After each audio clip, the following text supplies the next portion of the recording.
People who have big thyroid treatments, thyroid ablations, their sweat is actually radioactive. And at airports, they can detect radiation on their clothes in their suitcase when they're getting on the plane. Anyway, okay, so what you do is you take all these dots, you connect all the dots, and the area under that curve is the total amount of dose they get.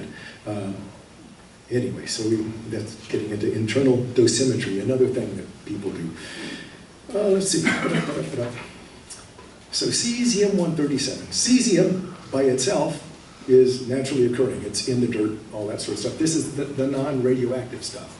This is the element cesium.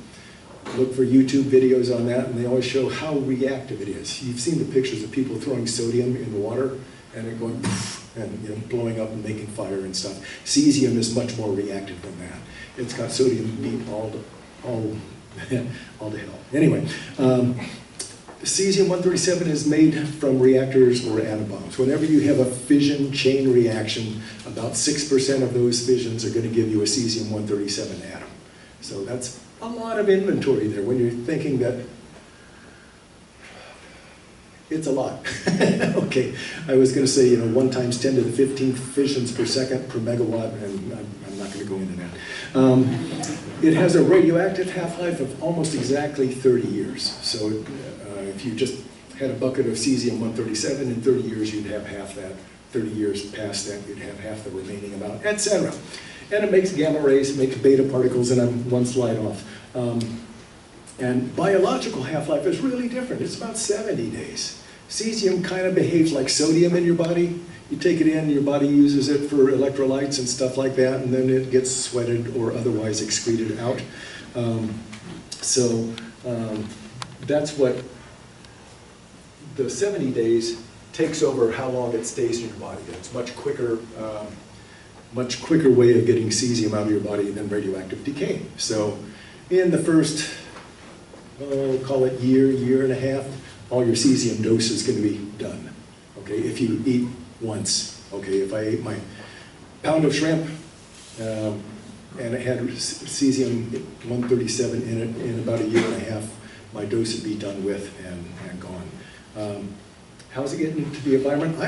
I did so much work when Fukushima was, the accident was in progress, when all the releases were going on. I worked an awful lot of unpaid overtime at the lab, analyzing data from Japan to see how bad the accident was. You can actually look at the different things that come out of a damaged reactor and say, okay, it's not so bad. Believe it or not, 3 Mile Island was not so bad. Chernobyl was the worst. That's where the whole reactor blew up and fuel got shot into the air and all that sort of stuff. And Fukushima was in between, let's say that. There have been reactor accidents that released that. Chernobyl. Nuclear weapons testing still have the lion's share of cesium-137 that's in the environment. Came from nuclear atmospheric testing in the 1950s. So it's still out there. Not a lot. It's spread over the entire world, so a lot of dilution there, but not there. There have also been industrial accidents where it got out into the general public. Goiânia, Brazil was a tragic one. Scrap metal workers said, oh, look at this thing. It's cool. Well, what's inside this thing? Let's saw it open. So they sawed it open, and it's often present as cesium chloride that acts just like sodium chloride. Okay, it's like table salt. Yes? Was there a nuclear accident at Chernobyl at the lab out there in the early 60s? I wasn't there then. I wasn't there that in the early 60s. So they did have a couple of things. And I'll talk about reactor design and how much it releases in the environment at some other talk, I think. But they did do a couple of things where there were some permanent places of contamination that had, basically it was in the parking lot and there was a big piece of diamond grid over the top of it, just so people couldn't track it around. But I don't recall any accidents of any sort. But I'm ignorant too, so there may have been something that I wasn't aware of. So anyway, the people in Goiânia, the scrap metal workers, opened it up, saw the blue salt crystals in there, and if you If you hit cesium chloride with enough radiation, it fluoresces. So it was glowing blue crystals that they had. Ooh, isn't that cool? I can paint this on stuff. Let's make a tattoo out of the glowing blue crystals. Let's put it on our pancakes. You know, cesium chloride will taste like table salt.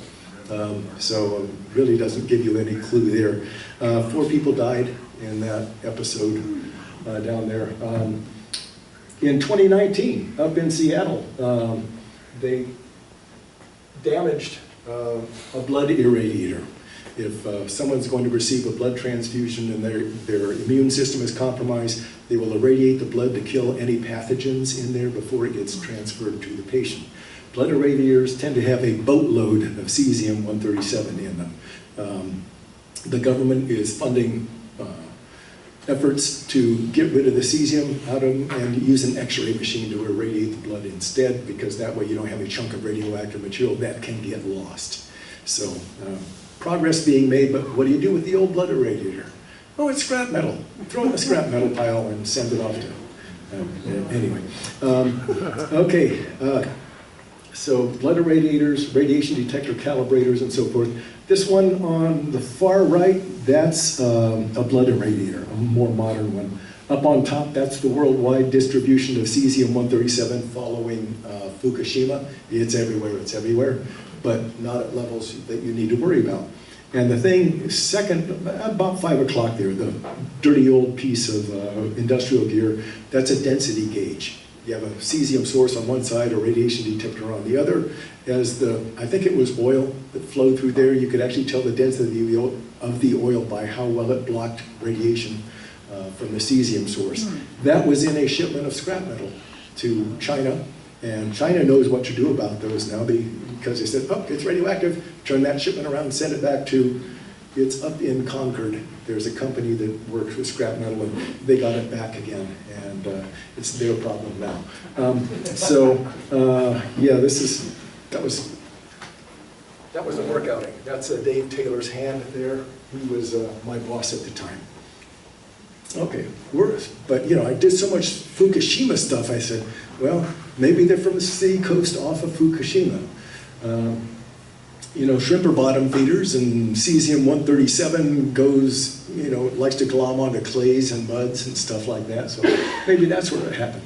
Well, 1 year after, I found this chart where the government of Japan had gone in and collected shellfish and analyzed those, and that was less than what the FDA found 1 year after Fukushima, so it probably wasn't shrimp from that. And Japan doesn't allow exports that go over their limit. So their limit, a becquerel is 1 radioactive decay per second. That's the metric unit for it. And their limit is 100 becquerels per kilogram. The US FDA's limit is 1,200 becquerels per kilogram. Just a thought. So the data was from 1 year after the accident. So then I saw an article that said all these shrimp came from Indonesia, and it came from this, let's see, Bahari Makmur Sejati, BMS is the shrimp packing plant there. They raise farm shrimp, and they pack them up in this plant, and they send them to locations around the world. And obviously, they're far away from Fukushima, so it probably wasn't Fukushima radiation that caused that. So the government of Indonesia started looking at it. We're losing money. We're sending product overseas, and people keep sending it back. So where did the cesium come from? They went and looked at the plant that packed them up, and yeah, it was contaminated. But they found out the whole industrial park around there was contaminated. And they traced it to scrap metal recycling. I love Google Maps. You can find all this stuff and say, okay, here's the source of the cesium-137, the scrap metal down on the bottom. There's the shrimp packing plant. They're about 1.5 miles apart if you drive. You know, as if it's released from a plant, it can get moved in various different ways. So it's good to know that your government is doing something good. The Food and Drug Administration does look into this stuff, and they started right after Chernobyl. They had a laundry list of radioactive stuff that they look specifically for in foods. So So there's all of the things they look for. And they were first found in those ports, Los Angeles, Houston, Savannah, misspelled Savannah, sorry, Miami, and more recently Seattle and some other ports. They found these things. And they found out that it was cesium-137. So the FDA limit is 1,200 becquerels. And this is, they took numbers from the International Committee on Radiation Protection. Yeah, we got alphabet soup. The ICRP comes up with recommendations on what the limits should be for different age groups and for different foodstuffs. And so the FDA said, okay, eating 1,200 becquerels per kilogram will give the most susceptible part of the population, which in this case is toddlers, infants, 1 year old or less. And so they used that limit, and the actual cesium-137 radioactivity was much less than the limit. It was 80 to 90 becquerels per kilogram. And the FDA said, yeah, but you can't tell us why they're contaminated, and you don't know where it came from, so we're not going to let anything from your company into the US. I don't know why they keep having to update their findings there. So cesium-137 in the initial shrimp batches was 86 was the number, and this material is on a par with bananas, which are about 140, and that's from natural stuff. That's from potassium. Any potassium thing you buy, the salt substitute, has potassium-40 in it. That's a naturally occurring radionuclide. It's everywhere, it's everywhere. When I was working at the lab, I bought a big bag of water softener salt that was all potassium chloride to show people that, yep, here it is. We got radioactive stuff at Home Depot. So, all right. Did that. Okay, so, how does a reprocessing plant make cesium get out? So if you have a big industrial part that's in the scrap metal pile and it has cesium-137 in it, that's probably there as cesium chloride. We've had problems with scrap metal plants before. When I first started my DOE job looking for reasons that things were there, several plants or several products made in India coming from scrap metal foundries they didn't come all at once. You got manhole covers 1 week, and then 2 weeks later you get belt buckles, and then a couple weeks later you get dog dishes, the stainless steel dog dishes that they would sell at pet stores. The little square Kleenex boxes had nice chromed steel covers for them so they'd be more decorative in your house. All those had cobalt-60 radioactivity in there.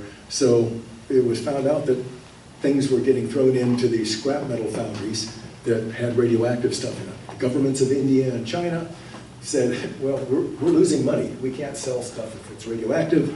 So they started making it a requirement that the scrap metal foundries had radiation detectors on the stuff coming into their plants, and Indonesia did not.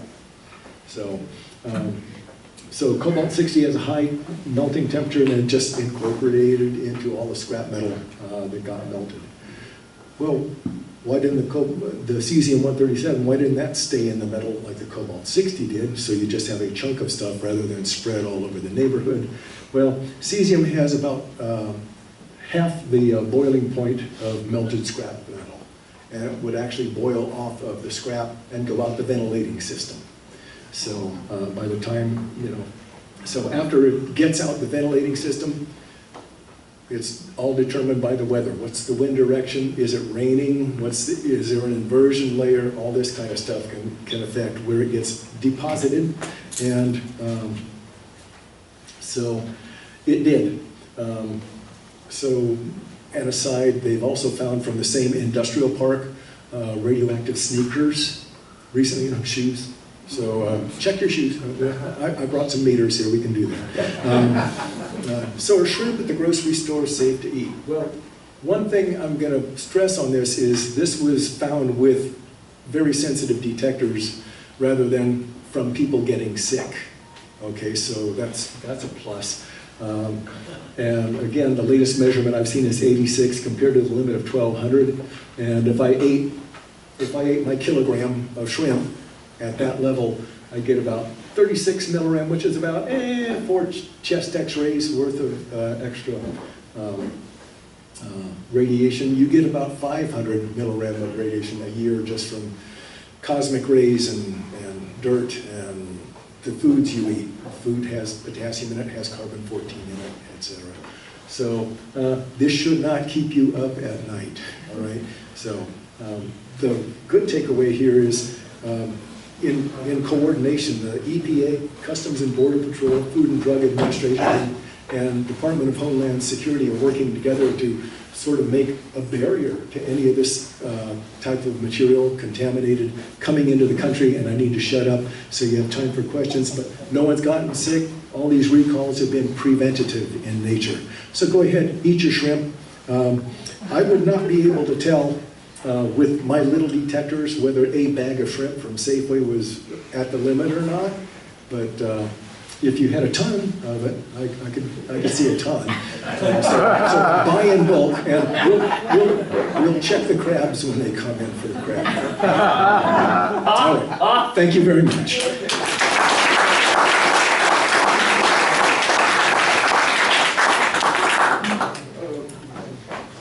And I need a presenter for the 21st.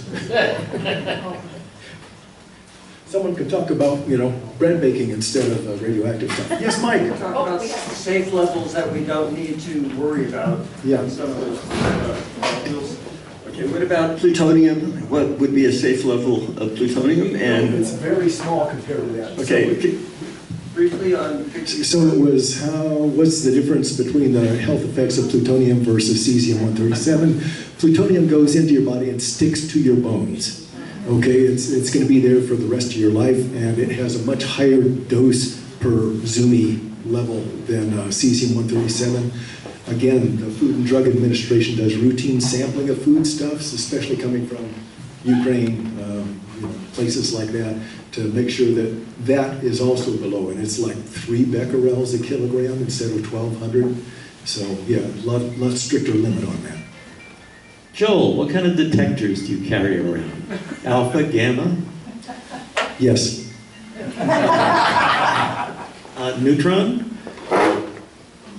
I have something that gives me a neutron signal, but not based on direct analysis of neutrons itself. If it sees a gamma ray that's only caused by neutrons hitting stuff, then it will say, you've got neutrons.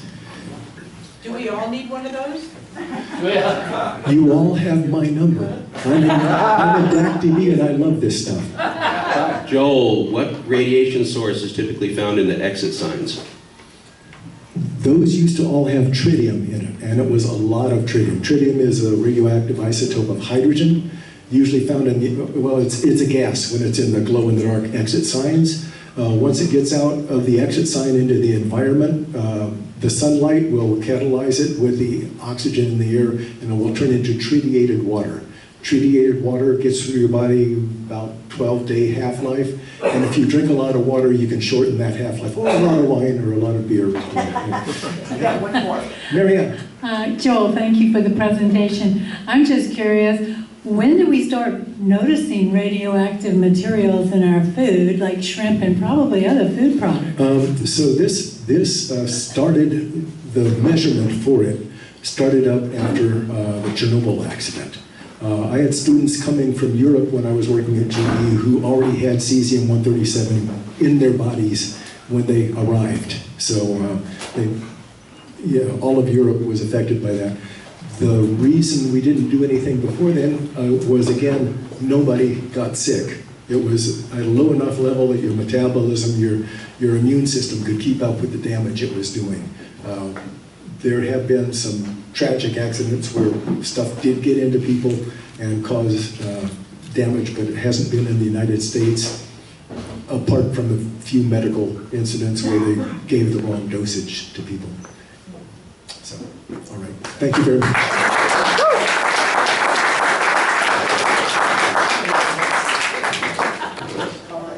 And next week we get to talk about wine instead of Get the drink wine.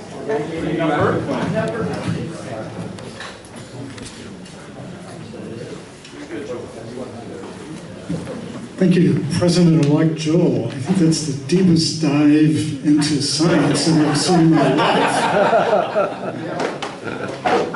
So do we have a ticket? Here we go. Yeah, we have our $107. If you draw the blue marble. Yeah. First of all, the ticket will get you to draw the blue marble if you have this ticket. And the last 4 digits are 8883.